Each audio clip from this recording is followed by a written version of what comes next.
Hey everyone, my name is Kent C. Dodds as usual, and I'm here with my friend Fran Zekan. Did I say your name correctly? It's Zekan, but this is, I think, the closest someone from not from the Balkan region pronounced it. So amazing. Zekan. Yes, perfect, actually.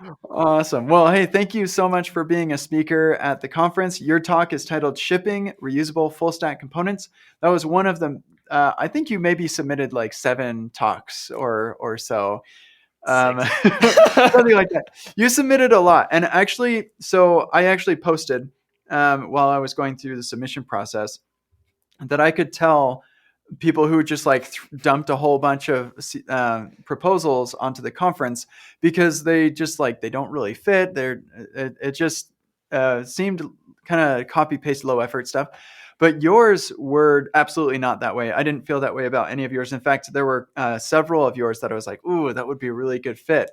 And it was hard to choose between those because yours were very like thoughtful and you know what we're looking for. Like even if you just read the homepage where I say what I'm looking for, like so many people just didn't read that at all and they just dumped a whole bunch. But you gave me a whole lot to choose from, and this is the one that I was really hoping that we could get in. I'm glad that we did.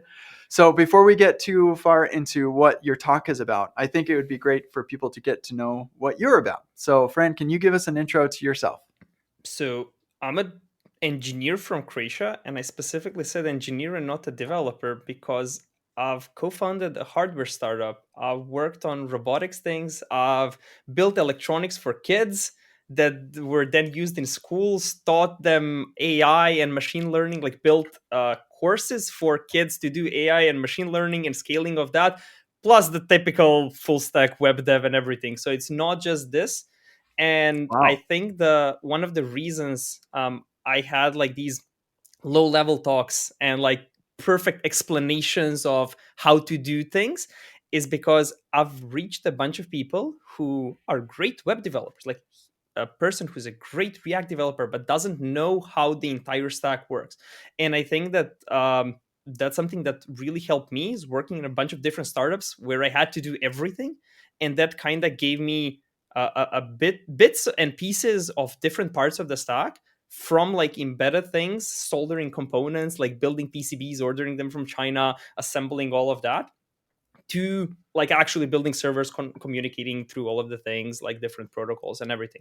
Right now, like my daily job, even though I attend a bunch of React and JS conferences, is actually Rails. The funny thing is, like, Rails is actually paying for everything, because JS before that wasn't really paying for everything. But it just means that you need to get a better job to go to a bunch of conferences.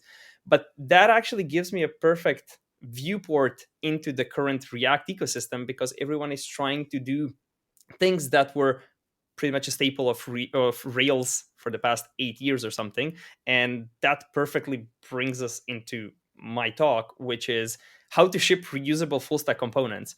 Some of you that like wrote Rails before probably know about Rails engines, which is essentially a mountable piece of your application that you can inject and just include into any application.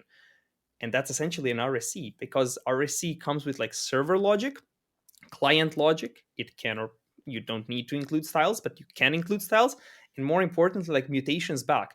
The only thing missing to actually make it a proper Rails engine would just be to add models into it. But if we just standardize and say like, oh yeah, we have two components, one uses Prisma, one uses Drizzle, just pass the database provider in, we essentially get a Rails engine. And this is, I Hmm. think, the first time we were able to have this perfectly encapsulated. Like, yes, in the past few years, we do have things like, for example, Nextdot, or now a different alternative called Odd.js, which is a thing that you mount into your next remix, whatever app, and part of the API routes. You just pass everything and say, okay, that goes there. Then you import their components, and then they kind of talk to each other. But I've seen so many foot guns with that, with people, for example, in the next middleware, just like specifically blocking a part of that, and then things not working. Hmm. RSCs kind of fix that, because RSCs are self-contained. There is no like Hmm. three different pieces you need to set up for them to work. You just take a component and put it in. I think the one of the best RSCs examples I've seen is just Stripe checkout. because how you usually do Stripe checkout is you have a route in your front-end application. When you click on it, it goes to your backend. It generates a Stripe checkout session because that needs to be done with your private key on the server, and then you get redirected somewhere. That can just be a component you put in, and it will just you can either do it while rendering and then just stream down that, run it on the server. It can call an action and then just pull a thing action, because now they're renamed to server functions, and you will be able to use it get for them, but you could abuse them right now with a post. But all of these things were possible before in a kind of janky and hacky way of just putting it in places. And now we can very easily just combine them and finally do something that was a staple of Rails development for years. And now they're coming into React, and I'm really happy with that because I love React. I kind of like the JS ecosystem more than Rails, and I kind of want to write more of these things, but I'm missing things that I was taking for granted in Rails, and now they're finally here, and we can just ship a bunch of things that can be included, and you don't need to set up 5 things. Now you just import one component and put it there. Before it was set up 4 things, then import the component and put it here. Now it's just one component. Yeah, so much better. I'm so very much excited about this. Full stack components. I had a pattern, a blog post called Full Stack Components that I posted a couple of years ago. But again, it was using Remix, and like there were a couple of things you had to wire up to make it work. And now with RSCs, it's just like render it like you do with any of your other components. There's nothing special there, and I really appreciate that about this new technology we have. And I appreciate you coming to talk with us about how this relates to prior art and what we can do now that we have this in React. And it's just awesome. So super. So I wanted to ask you, it's not like a short trip for you to get to the United States. So what is it that motivates you to make it out to Utah to be in person? Because of course you could record this talk as a video and just publish it online and reach the entire world that way, but you're coming out to Utah. Why? I think the biggest reason is, I think that was like 2 years ago now. I went to Next.js Conf, so that was 2020 or 2023. No, so it's not 22, it's 23. It was in SF, and that, like, the perfect description of that was, it wasn't a conference, it was a meetup of 300 people. And just meeting a bunch of people there, talking with people with like-minded JS developers, just going deep into discussions, and just having access to so many people there in one room and being able to talk to all of them was something that I haven't seen at other conferences. I'm not saying that other conferences are bad. I've just been to way bigger conferences, way bigger React-specific conferences, and I just didn't have that feeling.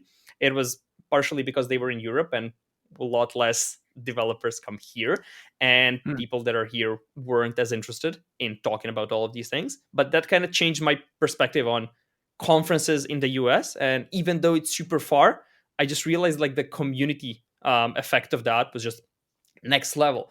The year after that, I went to React Conf, and that was just 3 times as big, but same feeling. It was like a big meetup. I got to meet so many people, got to talk to so many friends that I made at previous conferences. Absolutely love that.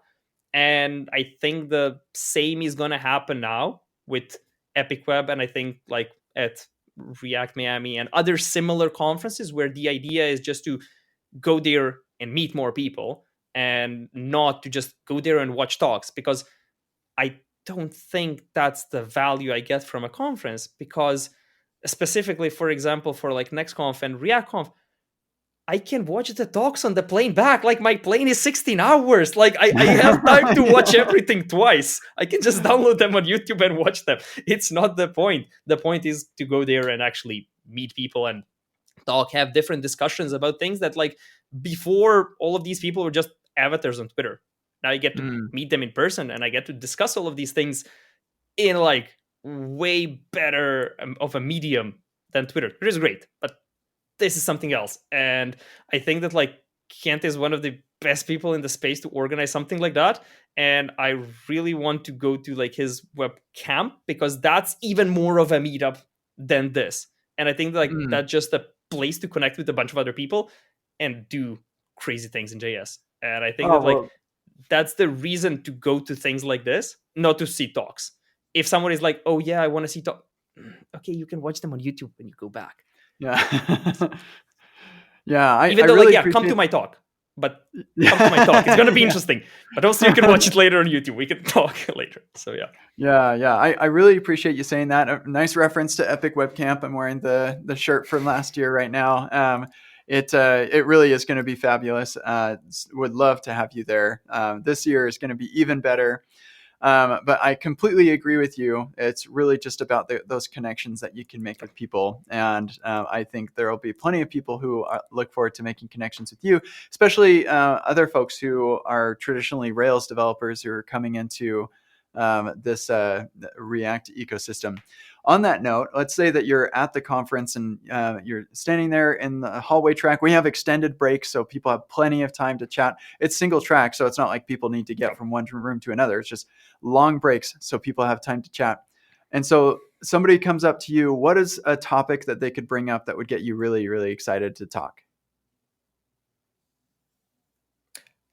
scaling web applications, because it's an interesting thing we've been doing recently at work, and how the entire JS community kind of has it solved for them to one degree with serverless and Mm.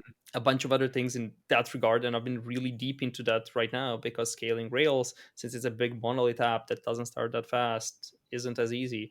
And just all of the patterns that I've seen recently sprawl up are just really interesting, from some frameworks doing essentially infra-based scaling, where yeah, RSCs and rendering things on the server is a bit slow, but if you have infra like Vercel and Netlify have, you can do PPR and things like that, where you just do a bunch of things. But then there is Astro, who's handling that part of scaling completely differently, where they just make a bunch of requests and they like return you a thing from a CDN, and then all of the islands, instead of streaming them, they just make regular requests, and you can cache that better. But the Vercel and Netlify thing is faster, and a bunch of nuisances here, where how to scale things and so on and so forth. And like that's something I've been diving really deep into recently. And Mm. because we have problems like that at work, like it's not one of those, some people on Twitter will be like, oh, but you don't have that use case. We have millions of users and we have problems scaling Rails because of the way our app was written 4 years ago. And if Mm. I had serverless, I wouldn't have those problems. I would have different problems, but Yeah. other interesting problems. And I think also one of my other talks that I submitted was rewrite, or a like how to do a partial migration rewrite or whatever. Um, we're thinking of how to move our Rails app and like maybe rewrite a part of it in JS, and like how to do that migration and all of those Mm. things. So there are a bunch of things that you can do in the JS ecosystem right now that you couldn't 4 or 5 years ago. And now you can very easily do all of these things with edge workers and things, because Mm. before you would have to set up really complex Nginx proxies to actually do those like Mhm. redirects and things, and now it's literally free on Cloudflare. You can go to Cloudflare, set Yeah. up some redirects inside of it, and it just uses workers to do all of those redirects. And you can have like one entry point, and then half of the traffic goes to Rails, half goes to the JS server or whatever. And things like that, like opportunities that we have right now, are just magical, like allowing us to do so many things that before were extremely hard. Now they're just in some cases expensive, but if you Mhm. architect them correctly, not even that. And yeah, there's a bunch of things you can do right now, and I'm really really happy with like what we've achieved, even though everyone is saying like, oh yeah, you're still moving rectangles around and like it's not that fancy, it's just still web. No, we managed to build like magical experiences. And I think that like that's something that's really interesting that we've been doing recently. And I like the trajectory we're going at, and I hope to see more. So yeah. Yeah, well, I hope that you get plenty of conversations around that at Epic WebConf. The type of people that we have at this conference are definitely fall into that category that you're talking about. So I'm really excited to see you there in March. This is going to be a really epic experience, and thank you so much for giving us some of your time so that we can learn about you. Thank you for the invite, and hope to see everyone there. So yeah. Hey, See ya. bye everybody.